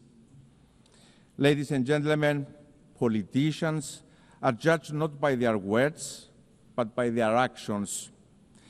It is what distinguishes politicians from leaders. Cyprus has proven time and again that it is a reliable, responsible actor. A country that not only talks the talk, but also walks the walk of responsibility. And my call to Mr. Erdogan is to join that path of responsibility, to end the occupation through negotiations for a comprehensive settlement that will reunify Cyprus in a bizonal, bicommunal federation with political equality, always in line with UN Security Council resolutions, European Union law, values and principles. This is the only way. Therefore, let me repeat, the call for responsibility is the loudest for my own country. I'm ready for this moment of responsibility, ready to deliver on the call of history to reunify Cyprus, to reunify my people, Greek Cypriots, Turkish Cypriots, Maronites, Armenians, and Latins. Mr. President, Your Excellencies, we stand at the brink of a precipice, and while the impulse may be to shrink away from the immense responsibility we inherited from the visionaries who stood here 80 years ago, now is the moment for us to assume our responsibility collectively and individually as states. Rest assured that my country, Cyprus, will continue to do its part by being responsible, by being advocates for responsibility, for the good of humanity, for our peoples. Thank you very much.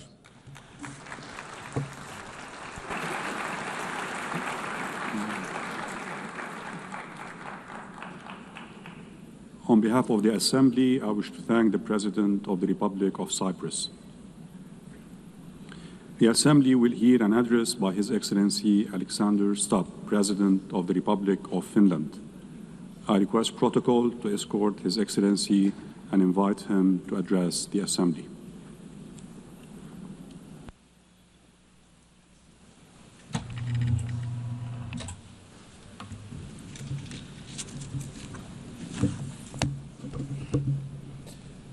Mr. President, Excellencies, ladies and gentlemen, in its simplest form, foreign policy is really about three things: about values, interests, and power.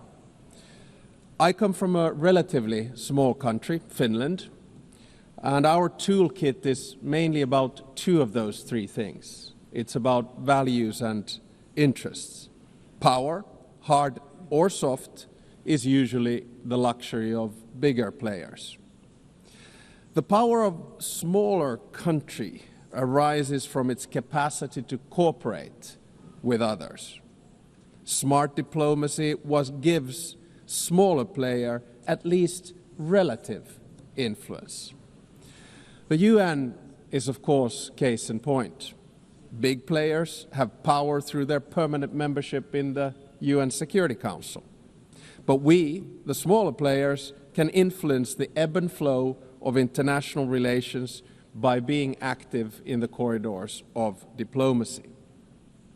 Now, most of the speeches that we've heard here today have highlighted the fact that the world order, balance, and dynamics are changing, much like they did after World War II when the UN was founded. I actually think that the post-Cold War order is over, but we don't know what the new order is going to look like. It will take at least 5 to 10 years for things to settle. And my message to this Assembly today is that regardless of the size, each and every member state of the United Nations has agency, a say in how the new world order will look like. It is important that we all use this power wisely and responsibly. Now, I fully appreciate that our interests differ, depending on our geographical location, history, state of development, or culture. But fundamental values are something we should all share. We have commonly defined some of the most essential of them in the UN Charter. Today, I want to do two things. First, analyze where we are, and second, give my proposals on what we might want to do together. To understand what's currently happening in the world, I'd like to raise three different but yet related developments. First, it seems to me that there's a growing tension between multilateralism, in other words, an order based on the rule of law, and those that speak the language of multipolarity or transactionalism. So difference between multilateralism and multipolarity. Now, I can understand the temptation and the rationale of the proponents of multipolarity and transactionalism. But can they solve the world's biggest challenges, such as climate change or sustainable development? Today, I see many states, both big and small, pursuing transactional or multivectoral foreign policies. In essence, their aim is to diversify their relations with multiple actors rather than aligning with any one particular bloc. Now, this can be opportunistic, but it may also be justified and reasonable. This depends on political choices. A transactional or multivectoral foreign policy is dominated by interests. Interests drive practical choices of states, and this is entirely legitimate. This kind of foreign policy is based on a realistic understanding of power. Power defines the limits of what is possible for each state. However, values should actually underpin everything we do. Even transactional or multivectoral foreign policy should rest on a score of fundamental values. Without them, foreign policy will ultimately run into a wall. If you set aside values for unhindered pursuit of power and interests, you will eventually find before you the very same problems you wanted to overlook. Second, the balance of power in the New World Order is shifting towards the South and the East. Many countries, especially in Africa, Asia, Latin America, are becoming or have become key players in determining the direction of the New World Order. To put it simply, they have both agency and power. They are not only an expanding economic force, but their demographic growth is inexorable. This will also turn them into a political and cultural force. It will yield them both hard power and soft power, and they will use it to promote their interests as they should. The 193 members of the United Nations do not have to agree on every minute detail of values, but we have to have a common understanding of fundamentals. They include the sovereignty and territorial integrity of states. They include the prohibition of the use of force and the respect for human rights and fundamental freedoms. These values are the building blocks of who we are and what we stand for as the United Nations. The broad international community has overwhelmingly an interest to uphold them. Let me be clear. Russia has no right to continue its aggression on Ukraine. Israel has no right to violate international law in Palestine. States have no right to use Sudanese or Congolese territories to fight proxy wars for their economic or strategic self-interests. I urge us all to heed this message of the international community and act accordingly. War is always a failure of humanity. It is a collective failure of our fundamental values. It is a failure of us as human beings. Thirdly, I would like to say a few words about the state of the United Nations, the institution where we are. The UN was created to maintain and promote peace, stability, development, and friendly relations among nations. In order to achieve this, the balance between the three elements was required. The power at the highest level was represented by the UN Security Council.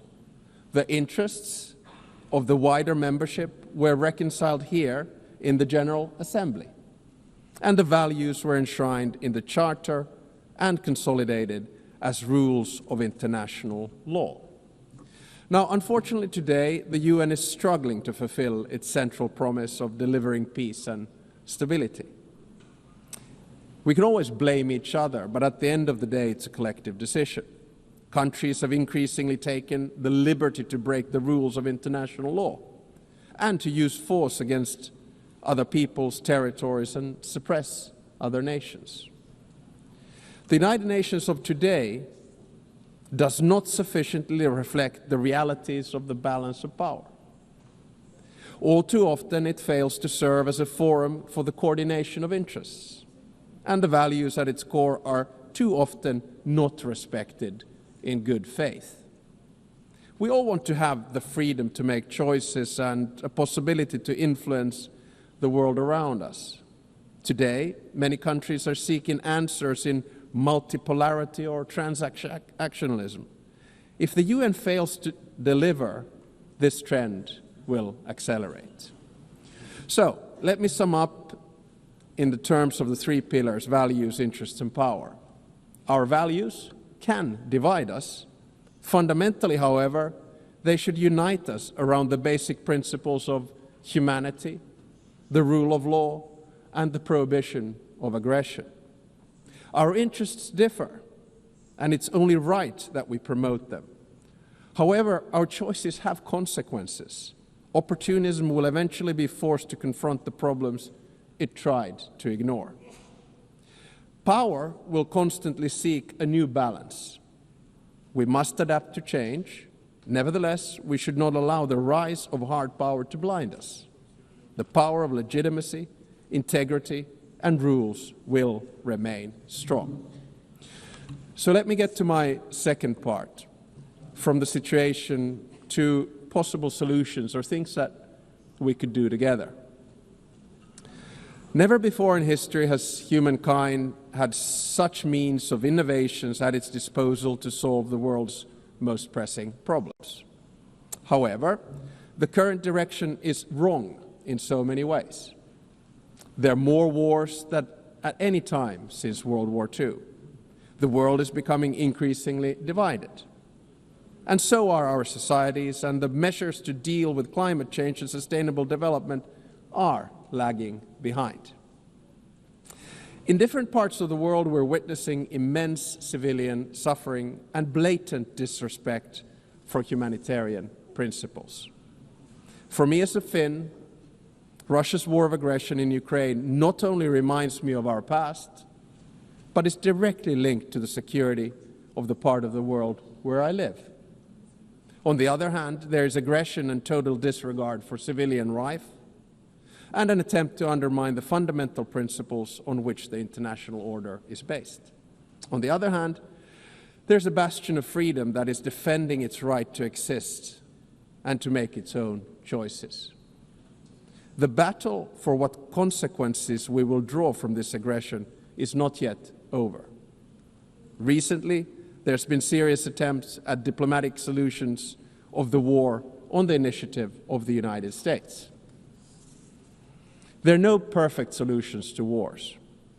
At the same time, we know that any decision made in these matters will have far-reaching consequences in Ukraine and beyond.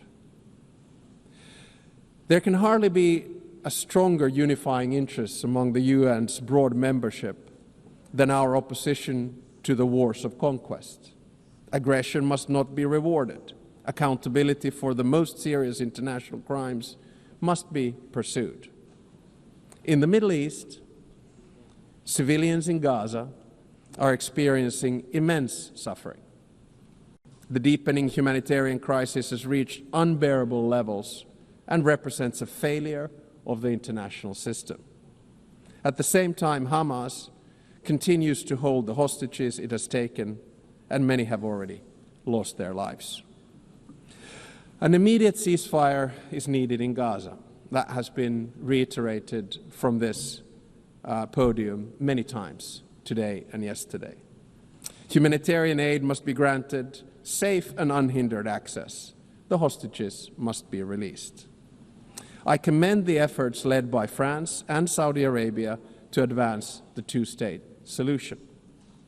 The negotiations must meet the Israeli and Palestinian security needs and Palestinian right to self-determination, its legitimate aspiration for statehood and sovereignty. The occupation that began in 1967 must end, and all permanent status issues must be resolved. Correspondingly, the countries that have not recognized Israel must do so. At the same time, the international community must support and strengthen the Palestinian Authority for it to govern the entire Palestinian territory effectively.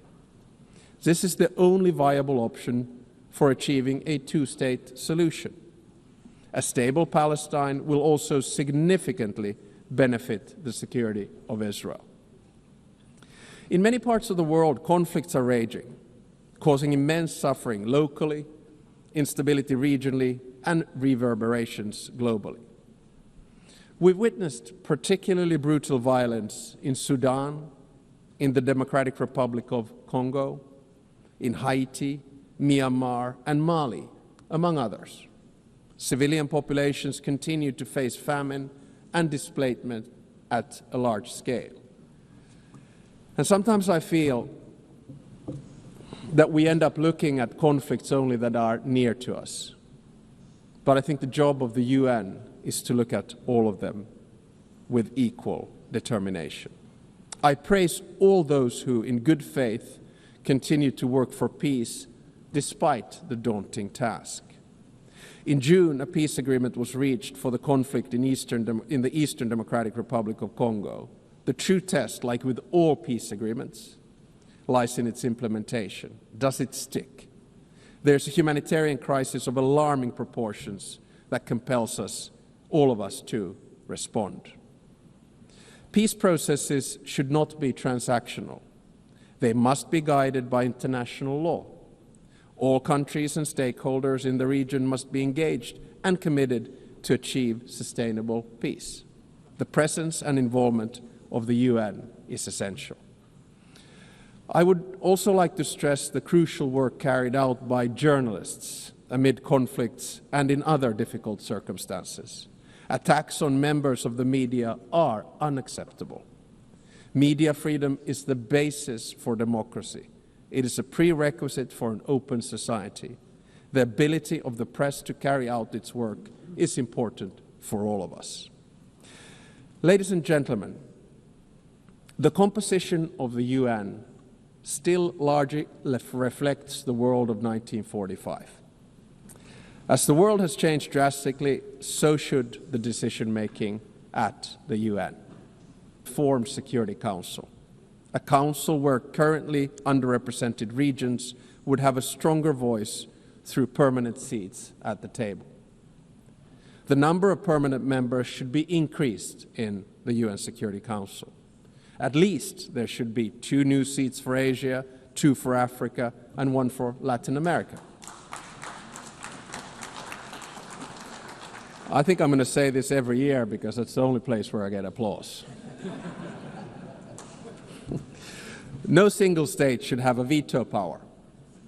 And if a member of the Security Council violates the UN Charter, its voting rights should be suspended. I believe that these changes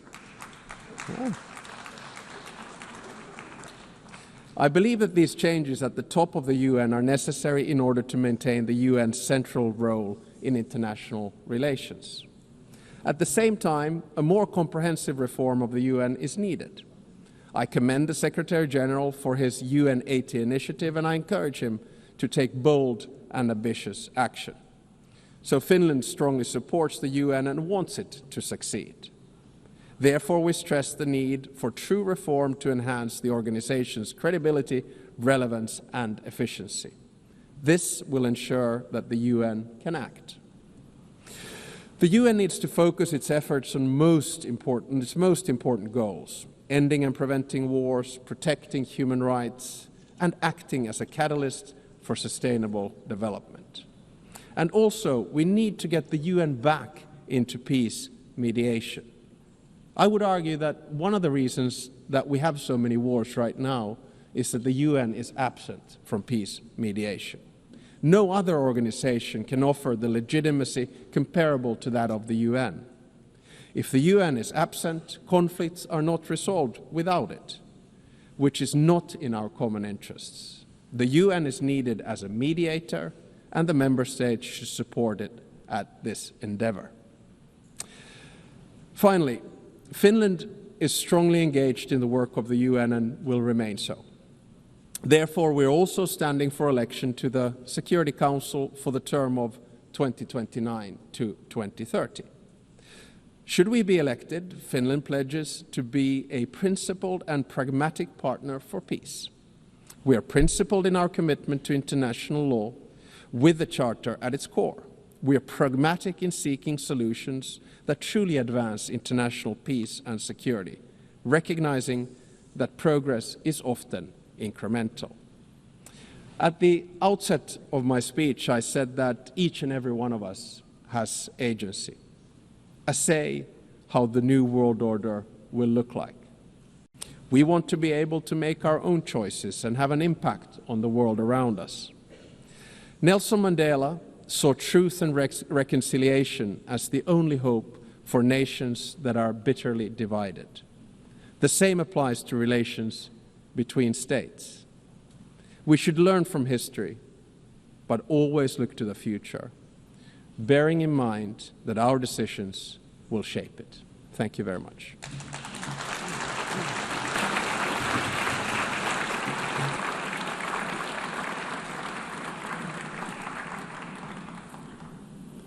On behalf of the Assembly, I wish to thank the President of the Republic of Finland. The Assembly will hear an address by His Excellency Julius Maada Bio, President of the Republic of Sierra Leone. I request protocol to escort His Excellency and invite him to address the Assembly.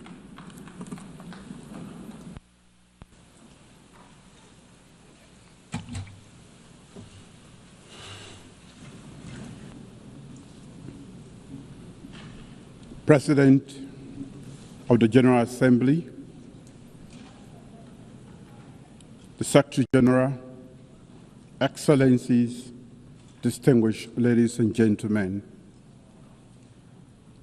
I congratulate Her Excellency Annalena Baerbock on her election as President of the General Assembly to lead this historic 80th session of the General Assembly. I thank her predecessor, His Excellency Philemon Young, for his distinguished leadership during the 79th session.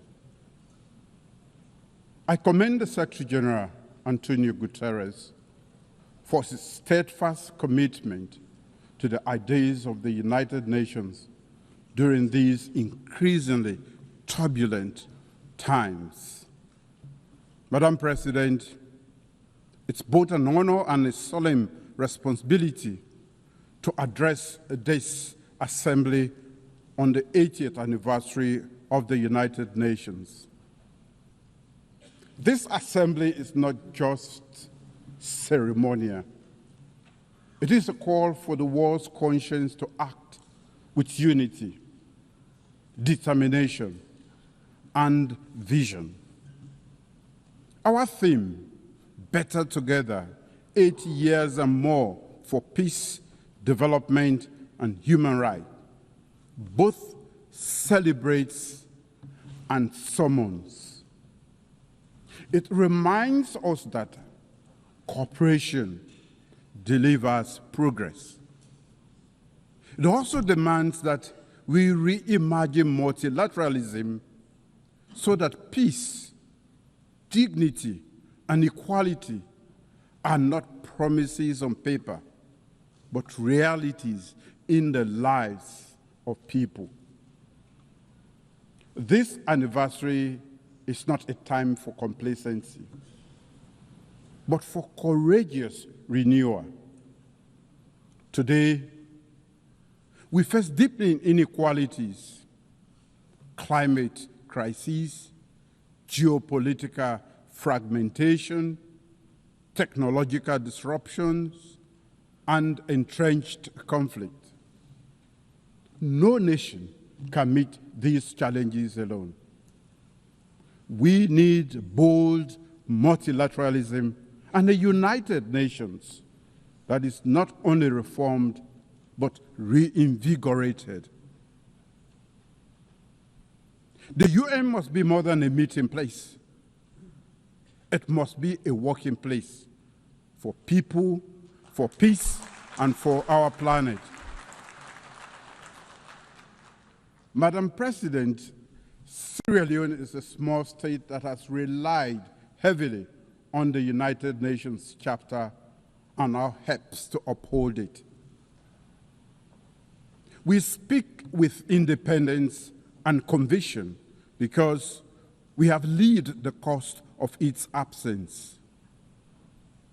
I also serve as chair of ECOWAS Authority of Heads of State and Government and coordinator of the African Union Committee of 10 Heads of State and Government on Security Council Reform, C10. For both myself and the people of Sierra Leone, these roles are not just titles, they are responsibilities. They reflect Sierra Leone's conviction that principled multilateralism is the surest defense of law, equity, and peace. Since 1945, the Charter's promise of sovereign equality, non-aggression, and human dignity have been the bedrock of small states like ours. In 1961, when Sierra Leone first addressed this assembly, our founding Prime Minister, Sir Milton Magai, pledged that our voice would be independent and principled, guided not by bitterness, but by conviction. That pledge remains our compass. We stand for justice and equality. We uphold the right of all people to self-determination. We speak truth. We speak truth to power and act in defense of humanity and the rule of law. Small states are not inherently small. Our sovereignty is equal and our responsibilities are the same. Leadership is not the loudest voice in the room. It is the clearest voice for justice. Madam President, our current term on the UN Security Council has deepened these convictions. Guided by the Charter, we have championed peace through dialogue, upheld international law, and promoted prevention as the first duty of collective security.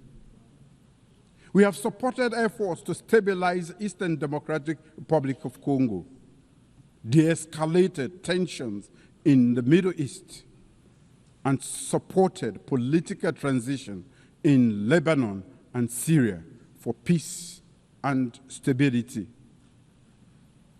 We have also seen the Security Council's limits, its paralysis in the face of grave human suffering. Nowhere has this failure been heart-wrenching than in Gaza.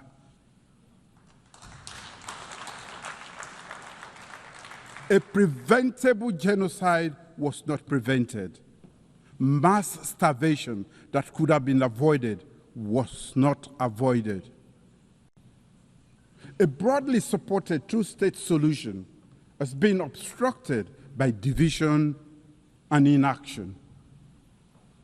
We therefore welcome all member states that have recently announced their long overdue recognition of the State of Palestine. Yet, Much more remains to be done. We must bring an end to the war and ensure the release of all hostages and prisoners. Sierra Leone has not wavered. We have spoken with independence, voted with principle, and pressed for urgent action to end atrocities and revive hope. We say again, cease fire now in Gaza. Cease fire now in Sudan. Cease fire now in Ukraine. These are not just slogans. They are calls to conscience, calls to action. In fact, they are echoes of the UN's founding pledge to save succeeding generations from the scourge of war. A veto should never be a verdict against humanity. Madam President, across the world, the UN's authority and legitimacy are being tested. Selective adherence to international law, disregard for Security Council and General Assembly resolutions, deprivation of funding, attacks on peacekeepers and humanitarian workers, disinformation that corrodes trust, and over-reliance on unilateral action. For countries like Sierra Leone, this is not an abstract debate. We know what a working United Nations means. At our darkest hour, during one of the most brutal civil wars in modern history, the UN stood by our side. The United Nations missions in Sierra Leone, UNAMSI, one of the largest peacekeeping operations of its time, helped disarm over 75,000 combatants, restore civilian governance, support democratic elections. The Special Court for Sierra Leone and the Truth and Reconciliation Commission, both backed by the United Nations, ensured justice and reconciliation. When the United Nations Integrated Peacebuilding Office in Sierra Leone closed in 2014, it signaled something rare in our world: a successful transition from war to peace. We saw blue helmets on our streets. We saw ballot papers returned to citizens' hands. We saw our nation breathe again. When the UN works, lives are saved. When it fails, lives are lost. We must ensure the UN delivers for all. And to do so, we must respect and implement UN decisions. Protect those who serve under the United Nations flag.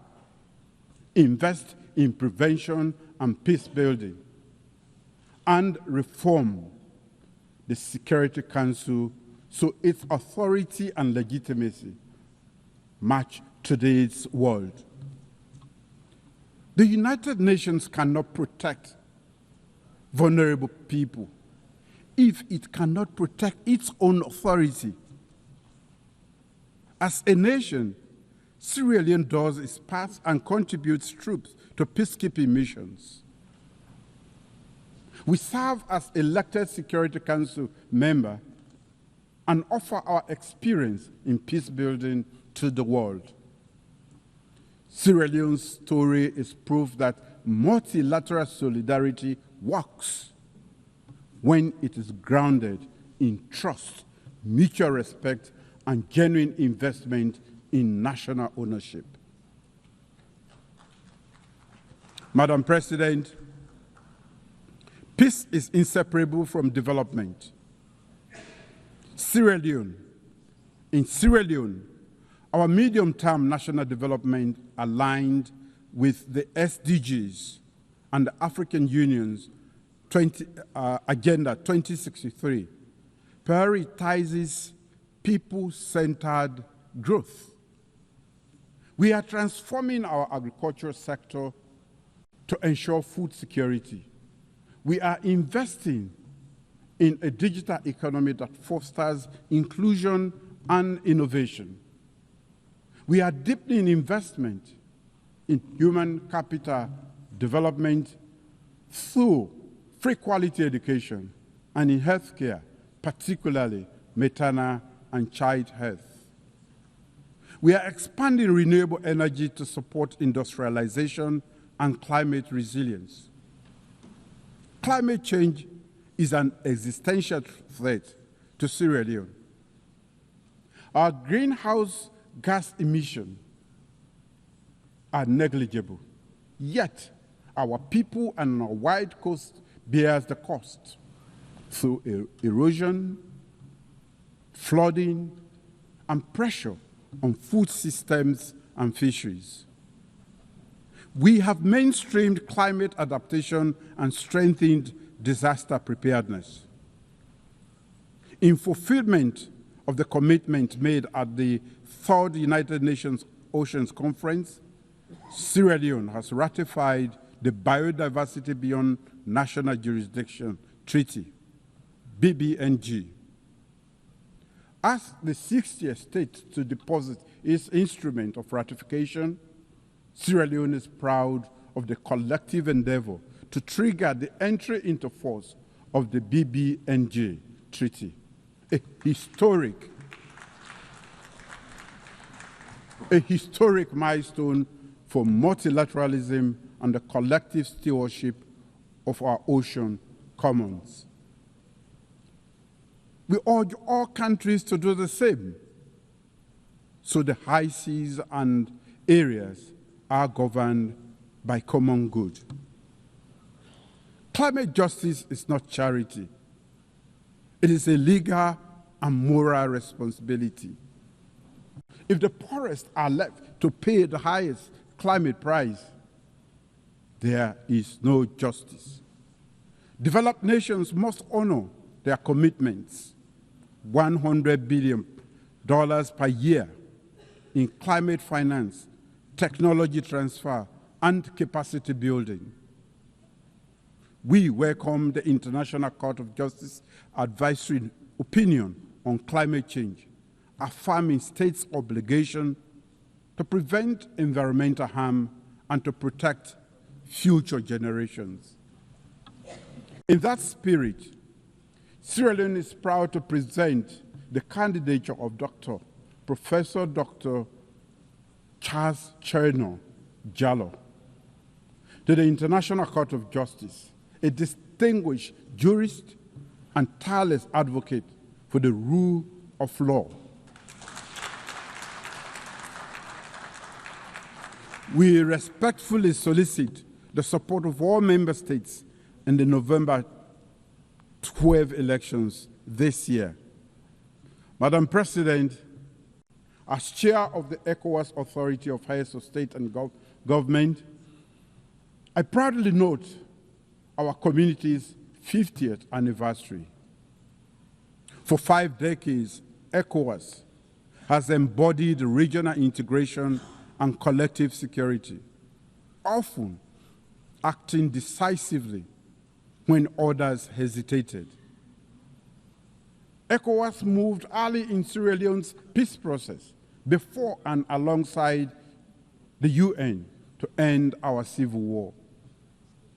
It has done so in Liberia, the Gambia, and elsewhere to defend democracy and stabilize the region. These are African solutions to African challenges, open to global partnerships anchored in regional legitimacy and trust. Partnership with Africa must move from promise to practice. As chair of the ECOWAS Authority, I recently embarked on a regional tour, including a second visit to Burkina Faso in 2 years. This was to demonstrate solidarity and build trust between ECOWAS member states and the Alliance of Sahelian States. I commend the leadership of Burkina Faso for its willingness to engage and I look forward to continued dialogue with the leadership of both Mali and Niger. In my role as chair of the ECOWAS Authority, I have placed emphasis on advancing and safeguarding democratic governance with a strong commitment to upholding constitutional order and reflecting the people's will. Countering terrorism and strengthening our regional security architecture, including operationalizing the ECOWAS standby force and implementing counterterrorism strategies. Enhancing economic integration by promoting trade, liberalization, developing cross-border infrastructure, and advancing towards a common ECOWAS currency. Strengthening the credibility of institutions through reforms that promote transparency, efficiency, and service focused on citizens. We urge the United Nations to deepen its partnership with ECOWAS and other African regional mechanisms in the spirit of Chapter 8 of the United Nations Charter. Africa is not a problem to be solved. Africa is a partner to be empowered. Madam President, during Sierra Leone's tenure as elected member of the Security Council 2024-2025, we have highlighted the urgent security challenges in West Africa and the Sahel, where terrorism and violent extremism transcends borders and destabilize the entire region. However, Africa's lack of permanent representation continues to hinder the Council's ability to act decisively and contextually. We have advocated for a comprehensive approach to counterterrorism in the Sahel, linking security with development, governance reforms, and regional cooperation, and strengthening the UN-AU-ECOWAS partnership.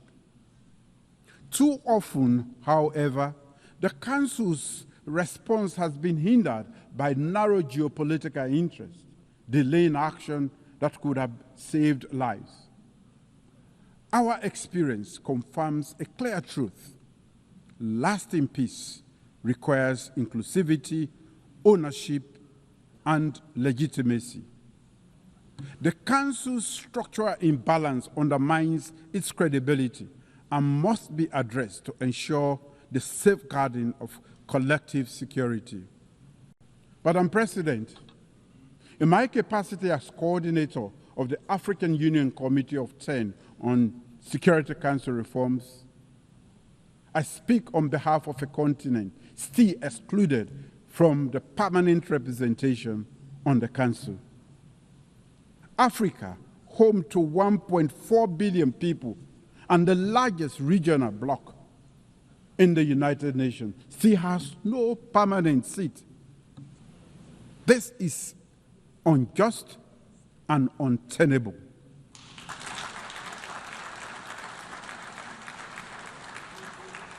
It undermines the credibility of the Council and the legitimacy of its decisions. The common African position expressed in the Eswatini Consensus and SAC Declaration calls for at least 2 permanent seats for Africa with full rights and prerogatives, including the veto, if retained, and 2 additional non-permanent seats.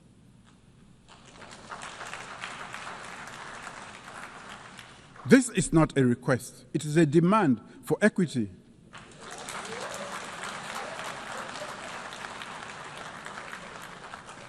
It is a test of UN's commitment to fairness and its own charter. During our Security Council presidency in August last year, we gave this issue unprecedented prominence. As we mark the 80th anniversary of the United Nations and the 20th anniversary of the Estonia Consensus and SAT Declaration, let this be the moment that the international community answers Africa's call. Let us not pass on to the next generation a Security Council reform that fails to reflect the world as it is today. Madam President, the United Nations at 80 must look forward. Sierra Leone stands ready, committed to principled multilateralism, to speaking with independence and conviction, and to working for justice, solidarity, and the dignity of all peoples. Let this anniversary be a turning point, measured not in the many speeches we make here, but service, not in declarations, but in delivery. Let us build a United Nations more representative, more responsive, and more resilient. The world does not need a louder United Nations. It requires a braver United Nations. Now is the time to make the United Nations work for all. Together, let us forge a future of peace, shared prosperity, and human dignity. For in unity, we are not only better, we are stronger. Thank you.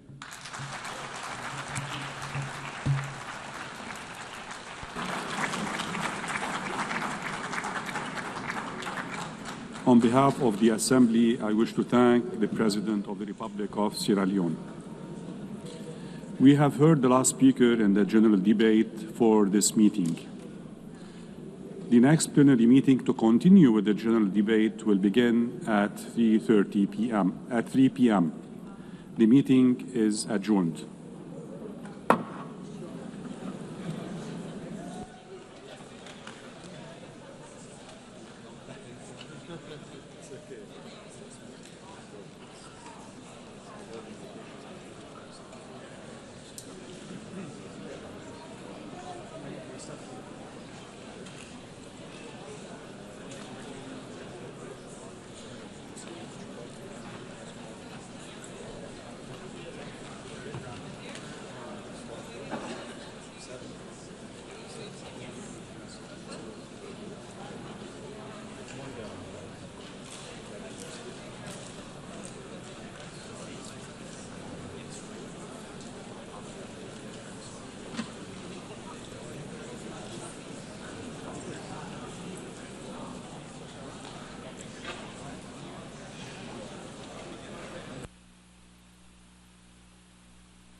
The 7th plenary meeting of the General Assembly is called to order.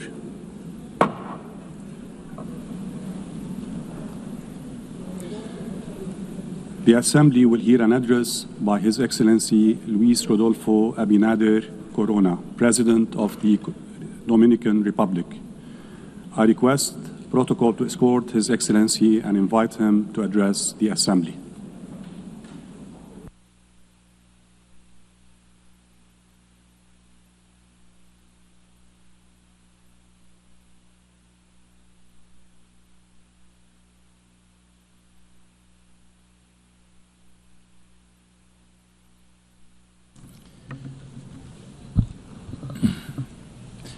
Excelentísima señora Annalena Baerbock, Presidenta de la Asamblea General. Excelentísimo señor Antonio Guterres, Secretario General de las Naciones Unidas. Excelencias, distinguidos jefes de Estado y de Gobierno, honorables jefes de delegación, señoras y señores. Hace 80 años, de las cenizas de la guerra, nació esta organización, con el firme compromiso de evitar que la humanidad volviera a naufragar en el odio y la barbarie, y la convicción de que la cooperación y el diálogo debían regir nuestra convivencia. En República Dominicana tenemos plena conciencia de nuestra responsabilidad como nación miembro de la comunidad internacional y del impacto que las decisiones globales tienen sobre nuestra sociedad.